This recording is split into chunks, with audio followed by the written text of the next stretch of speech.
جاتے جاتے انجینئر مرزا صاحب جنہوں نے آپ کے تھوڑے بہت اختلاف ہیں ان سے وہ ہوتے ہیں، جو ان کے بھی گاندھی صاحب سے تھوڑے اختلاف ہیں، لیکن وہ ہمیشہ بڑے احتراماً ان کی بات کرتے ہیں، پر جو ان کے ساتھ ہو رہا ہے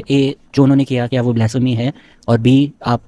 پولیٹیکلی کیسے دیکھتے ہیں کہ کس وجہ سے ان کے ساتھ یہ ہو رہا ہے؟ میرا خیال ہے دنیا کے اندر بہت سارے معاملات انسان کرتا ہے اور بہت سارے معاملات خدا کر رہا ہوتا ہے۔ انجینئر صاحب کے ساتھ جو کچھ ہو رہا ہے اس میں انسانوں کے ساتھ ساتھ کچھ خدا کی اسکیم کا بھی دخل ہے،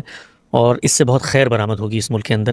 اس طرح کی شخصیت کے ساتھ جو کچھ ہمارے ملک نے، نظام نے، ہمارے یہاں کے اداروں نے، ہمارے یہاں کے مذہبی حلقوں نے کیا ہے، میرا خیال ہے اللہ تعالیٰ ان کو کچھ چیزوں میں ایکسپوز کرنا چاہتا ہے، اور بہت جلد وہ ایکسپوز ہوں گے، اور انجینئر صاحب انشاءاللہ خیر سے باہر آئیں گے۔ ہم سب کی نیک تمنائیں، دعائیں ان کے ساتھ ہیں، اللہ تعالیٰ ان کی حفاظت کرے، اور مجھے لگتا ہے کہ پاکستانی سوسائٹی میچور ہوگی ان کے باہر آنے کے بعد۔ تو جو لوگ یہ بھی پوچھتے ہیں کہ کیوں آپ یا جاوید احمد گاندھی صاحب چلے گئے پاکستان چھوڑ گئے، آئی تھنک جو انجینئر صاحب کے ساتھ ہو رہا ہے اس میں